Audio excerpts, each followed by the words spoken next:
एक बार फिर से बहुत बहुत स्वागत है और आप सब लोग बड़े धैर्य के साथ हमारे तमाम मेहमानों को सुन रहे हैं, ये रुचि दिखा रहे हैं, इसके लिए आप सभी का बहुत बहुत शुक्रिया। तो हम इस सत्र की शुरुआत अब हम करते हैं यहाँ पर।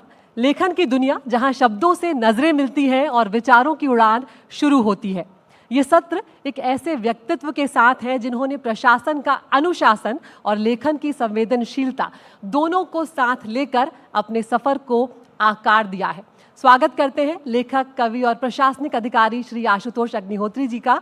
असम मेघालय काडर के आईएएस अधिकारी हैं आशुतोष अग्निहोत्री जी, जो गृह मंत्रालय में अहम पदों पर रहे हैं। अब एफसीआई में वो सेवाएं भी यहाँ पर दे रहे हैं। इनकी रचनाएं सिर्फ पन्नों तक सीमित नहीं है, ये बात आप सभी को जान लेना चाहिए। इनके लिखे जो गीत हैं और जो कविताएं हैं उनको सोनू निगम, पापोन और सुरेश वाडकर जैसे दिग्गज कलाकारों ने स्वर दिया है। उनकी लेखनी में जहां एक और नीति और व्यवस्था की समझ है, वहीं दूसरी ओर एक गहरे मानवीय जुड़ाव और भावनात्मक गूंज की मौजूदगी भी इसमें नजर आती है। आशुतोष जी, बहुत बहुत स्वागत करती हूँ मैं आपका इस हमारे क्रिएटर्स मंच पर एनडीटीवी के, और इस तरह के कई आयोजन हम आगे करेंगे, आपका स्वागत उसमें भी रहेगा। तो सबसे पहले आशुतोष जी, जो सवाल हम सबके जहन में आता है कि एक आईएएस अधिकारी जो सरकारी कामकाज में इतने मग्न रहते हैं, इतने व्यस्त रहते हैं, वो लेखन में ये झुकाव आखिर लेखन की तरफ कैसे हुआ आपका? धन्यवाद अदिति जी।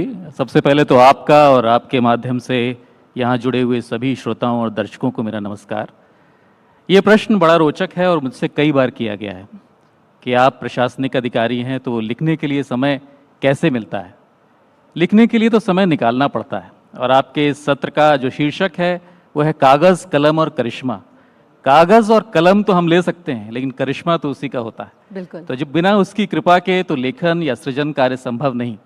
और मेरा मानना है कि मनुष्य को मनुष्य बनाए रखने का सबसे सशक्त माध्यम साहित्य है, और मेरी मनुष्य बने रहने की इच्छा है। तो मुझे लगता है कि इस विवशता के कारण या इस चाह के कारण मुझे साहित्य के पास जाना ही पड़ा, और बचपन से अच्छा साहित्य पढ़ना, कुछ सोचना, कुछ लिखना और लिखने का यत्न करना, ये प्रेरणा मुझे अपने पिता से मिली थी। बाद में मेरे मित्रों ने, मेरे शिक्षकों ने मुझे प्रेरित किया और मैं आगे बढ़ पाया इस विधा में। तो जहाँ तक एक चीज़ जो मुझे और कहनी है यहाँ, कि साहित्य को और प्रशासन को हम अलग अलग दृष्टियों से न देखें। मुझे लगता है कि एक साहित्यकार भी अपने आसपास के जगत से असंतुष्ट है और उसे बेहतर बनाने का यत्न कर रहा है, और एक शासक प्रशासक भी है जो अपने आसपास की कमियों और खामियों को दूर करने के लिए, उसे और बेहतर बनाने के लिए प्रयासरत है। तो इसलिए दोनों का काम या उद्देश्य शायद एक है। मार्ग अलग अलग हो सकते हैं, एक राजनीति या सत्ता के माध्यम से वो प्राप्त कर सकता है, दूसरा शब्दों के माध्यम से प्राप्त कर सकता है। बिल्कुल। एक और सवाल है कि दोनों जो काम है उनकी तासीर बिल्कुल अलग होती है। ब्यूरोक्रेसी को लेकर यही लगता है कि हमेशा कामकाज होता है, उतना रस नहीं है उसमें, नीरस सा काम लगता है, और लेखन जो है उसमें बहुत रस है। तो किस तरह से आप ये दोनों के बीच में संतुलन स्थापित कर पाते हैं, क्योंकि काम की व्यस्तता भी रहती है और उसमें लेखन में भी आपको चाहिए, जब आपकी सोच जो है वो एक उड़ान भरे, उतना वक्त चाहिए होता है। ये सही है कि प्रशासनिक कार्यों में कुछ ऐसे काम हो सकते हैं या कुछ ऐसे क्षण हो सकते हैं जो आपको नीरस या बोझल लगें जी, लेकिन आप किसके बारे में चिंता कर रहे हैं या किस व्यवस्था के बारे में सोच रहे हैं या उसके लिए काम कर रहे हैं, जो एक जीवित हाड़ मांस का मनुष्य है, और उससे जुड़ी हुई संवेदनाएं आपको नीरस तो नहीं बना सकती, और उन संवेदनाओं का बने रहना, उनका जागृत रहना बहुत आवश्यक है। तो मुझे नहीं लगता कि प्रशासन या प्रशासनिक कार्य नीरस है। अगर उसे नीरस ढंग से किया जा रहा है या उसे नीरस सोच के साथ किया जा रहा है या उसे नीरस उद्देश्य के लिए किया जा रहा है तो वो गलत है। अगर उसमें आप मनुष्य मानवीय संवेदनाओं को शामिल करेंगी तो मुझे लगता है कि हर प्रशासनिक कार्य में भी बहुत रस है। बिल्कुल। अब बिल्कुल हम देर नहीं करेंगे, क्योंकि हम जानते हैं, जो आशुतोष अग्निहोत्री जी को जानते हैं वो सब उन्हें सुनना चाहते हैं। कौन सी रचना आपके दिल के सबसे करीब है, उसी से सबसे पहले आज आशुतोष जी हम शुरुआत करेंगे आपके साथ। रचनाएं तो बहुत हैं जो करीब हैं, लेकिन अभी पिछला सत्र था, उसमें हमने एक आर्मी चीफ को सुना। उस सत्र के आरंभ में आशुतोष जी ने भारत माता की जय का जयकारा भी लगवाया। तो मेरी एक कविता है देश पर, भारत पर, जो मुझे बहुत प्रिय है, वो मैं आज इस अवसर पर सुनाना चाहूँगा। कि देश या राष्ट्र हमारे लिए है क्या? क्या वो सिर्फ भौगोलिक सीमाओं का नाम है या कागज़ पर खिंची हुई कुछ लकीरें हैं? मेरे लिए देश या आपके लिए देश या यहाँ पर जितने लोग बैठे हुए हैं या हमें जो सुन रहे हैं, उनके लिए देश क्या है, क्या मायने रखता है, इसको दर्शाती है ये कविता। कि कुछ आड़ी तिरछी रेखाएं कब हृदय प्रेम से भरती हैं, कुछ आड़ी तिरछी रेखाएं कब हृदय प्रेम से भरती हैं, कुछ सहमी सिमटी सीमाएं आकार बना बस करती हैं। जो गर्व भरे पहचान बने, जो गर्व भरे पहचान बने, वह राष्ट्र बने सम्मान बने। जो भीतर तक है रचा हुआ वह नाम नहीं विन्यास नहीं, जो श्वास श्वास में बसा हुआ भूगोल नहीं इतिहास नहीं, वह श्रद्धा है, वह श्रद्धा है विश्वास प्रबल, वह सब भावों में भाव सरल। जिसमें बसने को देव स्वयं सदियों से रहते लालायित, जिसमें बहती है पूर्ण सलिल धड़कन बन जीवन रूपायित। मुझसे पहले भी हर क्षण में सबने देखा है कण कण में, भगवान लगाए ध्यान यहाँ मर्यादाओं का मान यहाँ, सच्चिंतन में आराधन में सागर मथना विषपान यहाँ। नर बन जाते हैं ईश यहाँ पूजे जाते वागीश यहाँ, नर बन जाते हैं ईश यहाँ पूजे जाते वागीश यहाँ। वह पहला छंद यहाँ जन्मा, वह देव की नंद यहाँ जन्मा, पत्थर जिसमें निष्प्राण नहीं अविचल हिमखंड यहाँ जन्मा। जिसमें महकी है धूप सबा, जिसमें महकी है धूप सदा, मुस्काकर ठहरी छाँव यहाँ, पत्तों पत्तों में गीत यहाँ, खक्कलरव में संगीत यहाँ। बस हृदय जीतना लक्ष्य रहा और धर्म बचाना जीत यहाँ। कब फैला सुख संसार मेरा, जब विश्व बना परिवार मेरा। जिसमें जीवन ब्रह्मांड खुला, जिसमें कर्मों का कांड खुला। भूखंड नहीं यह दिव्य पुंज जो पृथ्वी का श्रृंगार बना, यह कुछ तिथियों का सार नहीं, यह महाकाल अंगार बना। यह धर्म ध्वजा का वाहक है, यह भक्ति भावना भारत है, यह भक्ति भावना भारत है। वाह, बहुत बहुत शानदार, बहुत ही खूबसूरत। और सुनने में वाकई में लग नहीं रहा है कि हम किसी ब्यूरोक्रेट को सुन रहे हैं, यहाँ पर लग रहा है बिल्कुल कवि हमारे साथ मंच पर है। आशुतोष जी, मैं यहाँ पर ये भी आपसे जानना चाहूँगी, आपने कई जगहों पर आप रहे, अलग अलग राज्यों में आपकी तैनाती रही। कौन सी ऐसी घटना रही जिसने बहुत ज़्यादा आपको भीतर तक प्रभावित किया, आपके लेखन पर असर डाला? उसका भी जिक्र ज़रूर करें हमारे साथ। देखिए, कोई भी संवेदनशील व्यक्ति होता है, वो अपने आसपास जो हो रही घटनाएं हैं या जिनसे वो मिलता है, उनसे प्रभावित हुए बिना नहीं रहता।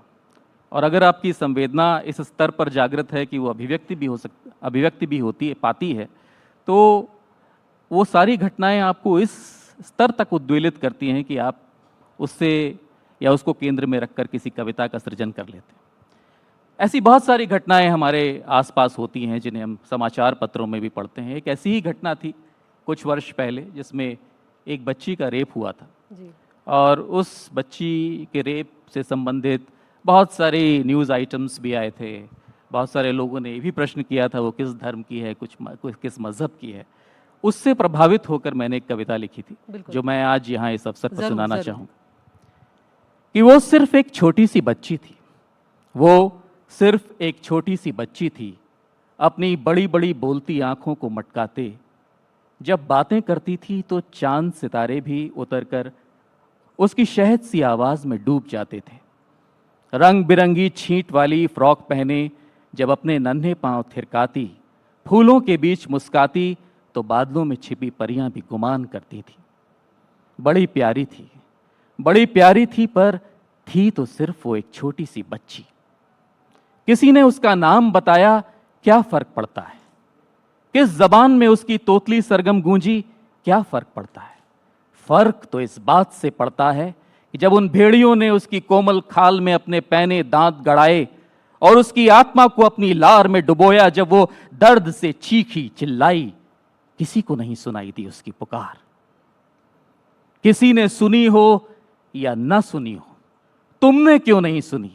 तुम उसे बचाने क्यों नहीं आए कृष्ण? वो तो द्रौपदी से भी ज्यादा असहाय थी, वो छोटी सी बच्ची। बहुत शानदार, बहुत मर्म है इस कविता में। और कहीं ना कहीं ये पता लगता है कि कितना भीतर तक हम लोगों को इस तरह की घटनाएं जो है वो आहत करती हैं, और हम में से कई लोग उससे इसी तरह से प्रभावित होते हैं।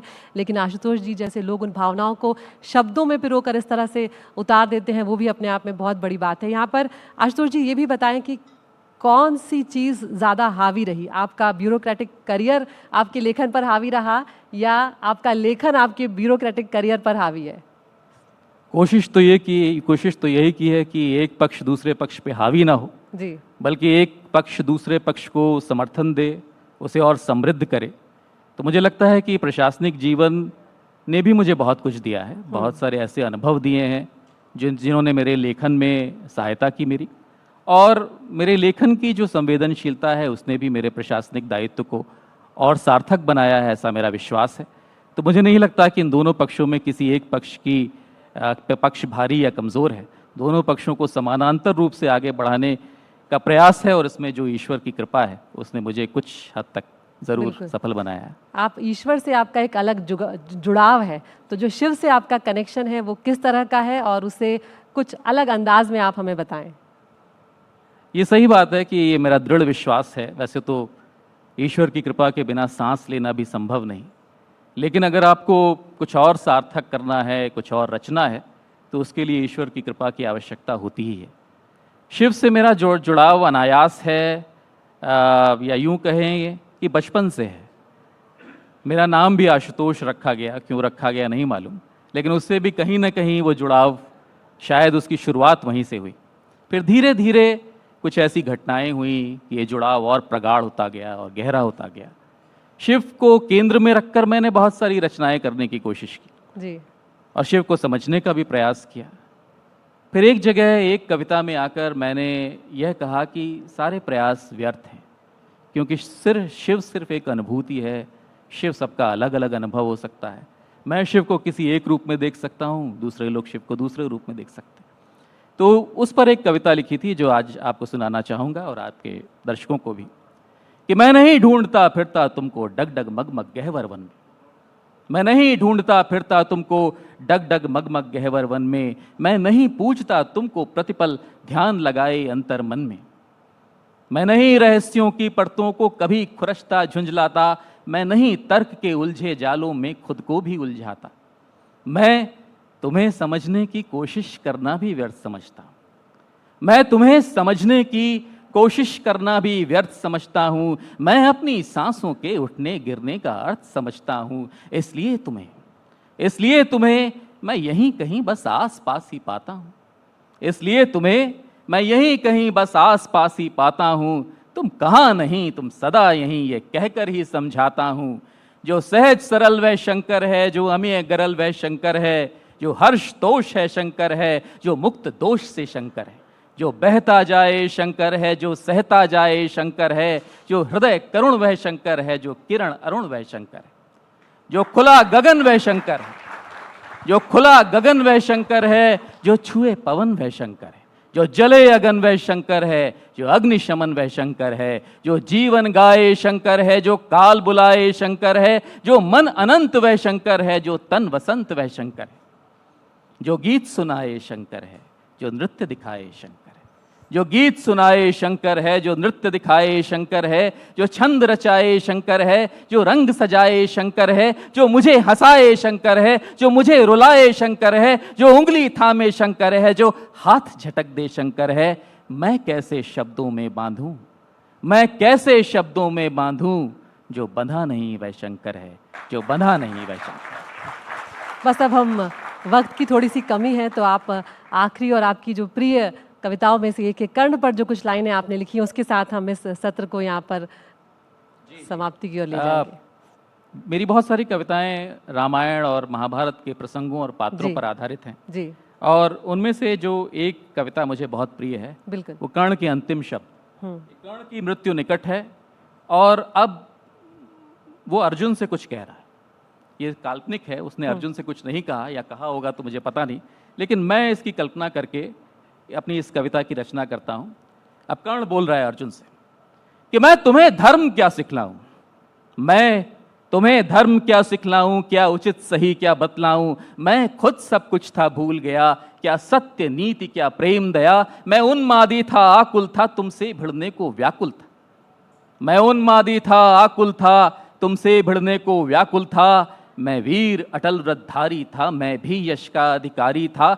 मुझको जननी ने त्यागा था, उसका सुत बड़ा अभागा था। जिसको राधा ने पाला था, अपना सब कुछ दे डाला था। परवंश कहाँ से लाता मैं, पर वंश कहाँ से लाता मैं, उस पर कैसे इतराता मैं, प्रतिभा को कौन छिपाएगा जो अनुपम है दिख जाएगा।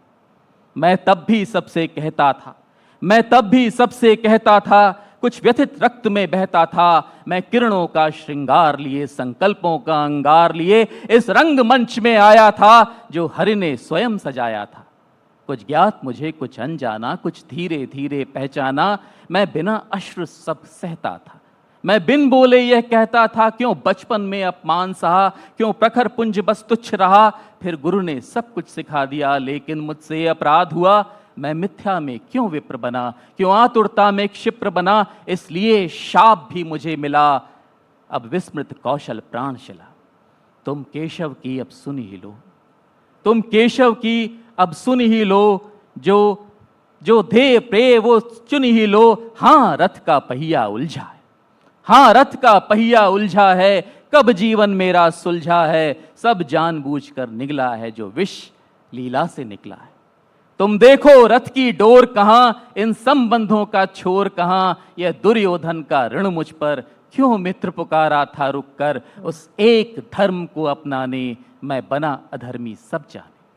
वाह। उस एक धर्म को अपनाने मैं बना अधर्मी सब जाने। जब शील सभा में लज्जित था मैं कैसा निर्लज्ज हर्षित था, जब अभिमन्यु को मारा था तब मैं खुद से ही हारा था। अब क्या मुझको तुम मारोगे, अब क्या मुझको तुम मारोगे, मुझको जग से ही तारोगे। जब कवच इंद्र को दान दिया तब मृत्यु वर्ण को मान लिया, तुम पर माधव का हाथ रहा, तुम पर माधव का हाथ रहा, सब भ्राताओं का साथ रहा। तुमको कृष्णा का हार मिला, तुमको माँ का भी प्यार मिला। वो आई थी कुछ लेने को, मैं आतुर था सब देने को, फिर भी मन में प्रत्याशा थी हम टकराएंगे आशा थी। अब अर्जुन तीर चलाओ तुम, अब अर्जुन तीर चलाओ तुम जो धर्म विजय अपनाओ तुम भी मानोगे भाई, अब की मृत्यु निकट है आई। अब क्या तुमको गले लगा सकता जी। क्या तुमको गले लगा सकता, क्या तुमको भी अपना सकता। हम एक जननी के पुत्र यहाँ जो बहा उसी का रक्त बहा। यह कर्ण वीर है दानी है, यह सूत पुत्र अभिमानी है, सब दे देगा बस मांगो तुम। अब द्वेष घृणा को त्यागो तुम, मैं तुम्हें अंक में भरकर अब कर्मों को अपने थामे सब। मैं सूरज में मिल जाऊंगा, अब सूर्य पुत्र कहलाऊंगा, अब सूर्य पुत्र कहलाऊंगा। धन्यवाद। बहुत शानदार, बहुत शानदार।